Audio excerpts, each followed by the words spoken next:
धातुओं की पहचान कैसे की जाए, किस चीज को हम कहेंगे कि वह धातु है, किसको कहेंगे कि अधातु है, तो धातुओं के गुण क्या होते हैं। एक बहुत इंपॉर्टेंट बात बताऊं, यहां से आपके एग्जाम में क्वेश्चन हर जगह बनता है, चाहे आप कोई भी एग्जाम दे रहे हो, गवर्नमेंट सरकारी नौकरी की या इसके अलावा आप बोर्ड एग्जाम दे रहे हो। जी हां प्यारे साथियों, आज हम लोग बात करने वाले हैं धातु और अधातु के बारे में। धातुओं की पहचान कैसे की जाए, अधातु की पहचान कैसे की जाए, किस चीज को हम कहेंगे कि वह धातु है, किसको कहेंगे कि अधातु है, यह कॉन्सेप्ट महज 5 मिनट के अंदर आपके दिमाग में भरने का काम होगा हमारा।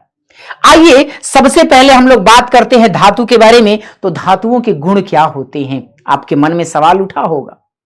सबसे पहला गुण जो आपके सामने देखने को मिल रहा होगा कि प्रत्येक धातु में एक चमक होती है, यानी लस्ट्रस होती है धातुएं। चाहे आप चांदी को देख लो, आप सोना को देख लो, आप पारा को देख लो, आप कॉपर को देख लो, आप लोहा को देख लो ना जी, सब में अपनी एक विशेष चमक होती है। तो धातुओं की सबसे पहली पहचान कि उनमें चमक होती है। धातुओं की दूसरी जो सबसे बड़ी पावर आती है, दूसरी जो पहचान आती है, कठोरता। ज्यादातर धातुएं कठोर होती हैं, यानी कि उनका घनत्व ज्यादा होता है। धातुओं का घनत्व क्या होता है भाई साहब, वो ज्यादा होता है, सिवाय 1, 2, 3 को छोड़ करके। क्या नाम बताया गया साहब, आपको दिमाग में रखना है कि 3 धातुएं जिसमें लिथियम है, जिसमें सोडियम है और पोटेशियम है, ये 3 धातुएं ऐसी होती हैं जिनको हम चाकू से काट सकते हैं, यानी बहुत ही सॉफ्ट होती हैं। इसके अलावा गैलियम और सीजियम जैसी धातुएं होती हैं, गैलियम हो गई और सीजियम जैसी धातुएं होती हैं, यह आपकी हथेली पर रख दी जाए ना तब पिघलने लगती है। तो यहां पर लिख दे रहे हैं पिघलने लगती है, समझ गए। तो ये 5 को छोड़ दीजिए और एक नाम और आपके सामने लिखूंगा कि पारा एक ऐसी धातु होती है जो किस अवस्था में पाई जाती है सर, द्रव अवस्था में पाई जाती है। इनके अलावा जितनी भी धातुएं हैं सब कैसी होती हैं सर, ठोस अवस्था में होती हैं।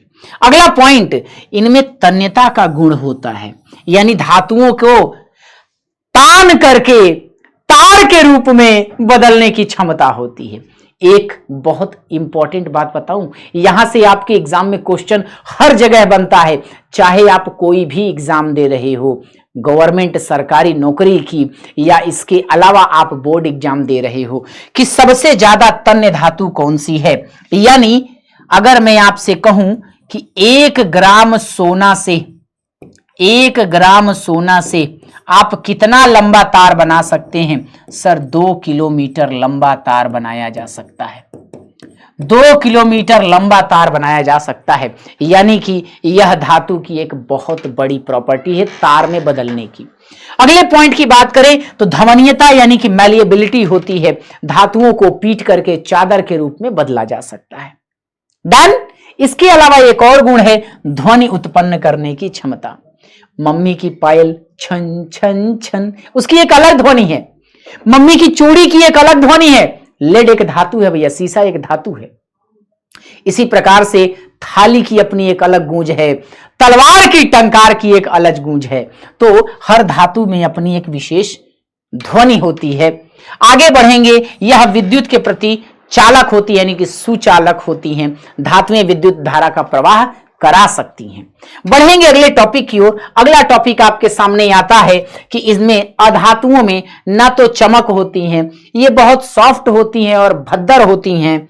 इनमें तन्यता का भी गुण नहीं होता, इनमें धमीनता का गुण नहीं होता, ध्वनि भी नहीं पाई जाती और विद्युत के प्रति ये चालक भी नहीं होती हैं, सिवाय एक के। कौन ऐसी धातु है जो विद्युत की चालक होती है? तो आप कहेंगे सर वो ग्रेफाइट है। ग्रेफाइट है और ये प्रकृति की तीनों अवस्थाओं में मिलती है धातुएं, ठोस, द्रव, गैस, तीनों में।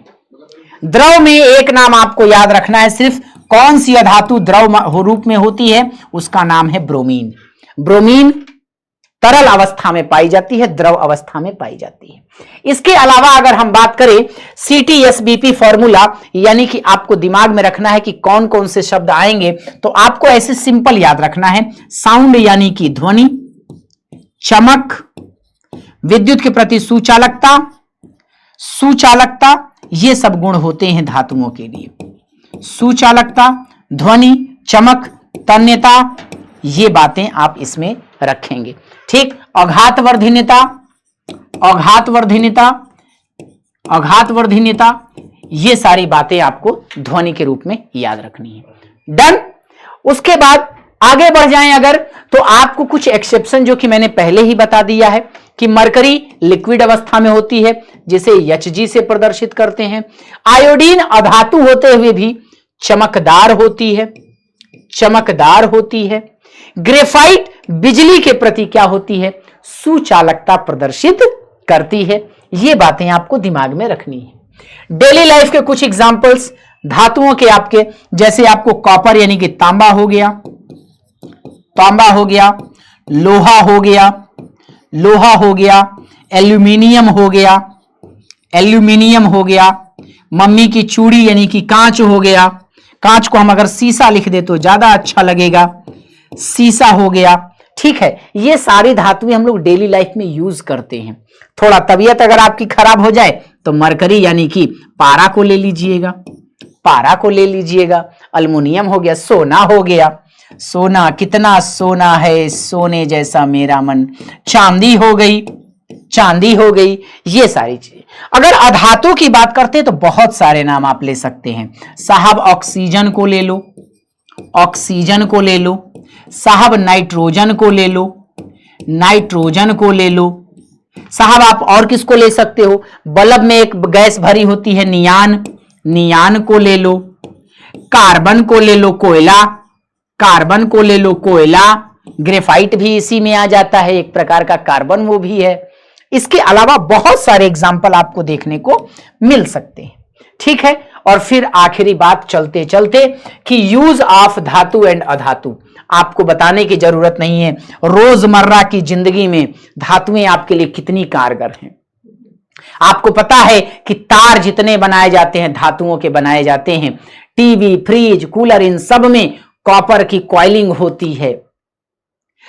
ज्वेलरी के रूप में 22 कैरेट का सोना यूज किया जाता है और शुद्ध सोना 24 कैरेट का माना जाता है। 18 कैरेट में भी लोग ज्वेलरी बनवाते हैं, ऐसा नहीं है। अगर अधातुओं की बात करते हैं तो ये अधातुएं भी हमारे काम की हैं। जैसे ये कपड़ा है ना, ये कपड़ा क्या है, एक अधातु का बना हुआ मटेरियल है। आप कोयला जलाते हो मेरे दोस्त, आप लिखने वाली पेंसिल में जो वो ग्रेफाइट यूज होता है वो सब अधातु है। तो ये सारी चीजें अधातु के बारे और धातु के बारे में हमने बताया। बोर्ड एग्जाम में किस प्रकार से ये क्वेश्चन आता है, तो एक तो आपको आएगा 3 से 4 अंतर लिखने के लिए 2 नंबर में, लेकिन ट्रेंड को अगर आप देखेंगे तो आपको ऐसा देखने को मिलेगा कि आपके एग्जाम में यह 5 नंबर का क्वेश्चन पूछता है, धातु और अधातु के रासायनिक गुण और भौतिक गुण में अंतर। अगली बात, प्रॉपर्टीज इनकी पक्का पूछी जाती है भैया। ऐसे जो क्वेश्चन मैंने बताए वो क्वेश्चन आते हैं, कौन सी धातु लिक्विड में है, कौन सी अधातु लिक्विड में है, ये सारी चीजें। 3-4 आपको एग्जाम्पल और एक्सेप्शन जरूर याद रखने हैं। तो इतनी सारी बातें मैंने आपको बताया और ये प्रयास किया कि धातु और अधातु में आपको अंतर समझ में आ जाए। अगर आप थोड़ा ज्यादा पढ़े लिखे हैं तो एक छोटू सा कॉन्सेप्ट आपको चलते चलते और देना चाहता हूं, और वो कॉन्सेप्ट होगा क्या कि आपको अगर इलेक्ट्रॉनिक विन्यास आता है, अगर आपको इलेक्ट्रॉनिक विन्यास करना आता है, इलेक्ट्रॉनिक विन्यास अगर आपको आता है, तो याद रखेंगे कि अगर किसी भी तत्व के इलेक्ट्रॉनिक विन्यास में अगर बाह्य कोश में 1 इलेक्ट्रॉन आ जाए, 2 इलेक्ट्रॉन आ जाए या 3 इलेक्ट्रॉन आ जाए तो यह धातु की पहचान कराता है। जबकि अगर इलेक्ट्रॉनिक विन्यास करते समय 4 आ जाए, 5 आ जाए, 6 आ जाए, 7 आ जाए, 8 आ जाए तो यह अधातु की पहचान कराता है, यह अधातु की पहचान कराता है। इस तरह से मैंने आपको धातु अधातु के बारे में बता दिया, और इस प्रकार की और जानकारी के लिए आप डाउनलोड कर लें विद्याकुल लर्निंग ऐप, जिसमें आपको बहुत सारे कंटेंट फ्री में मिलते हैं, और अगर आप ऐप से जुड़ना चाहते हैं तो आप जुड़ सकते हैं। थैंक यू, जय हिंद, नमस्कार, टेक केयर।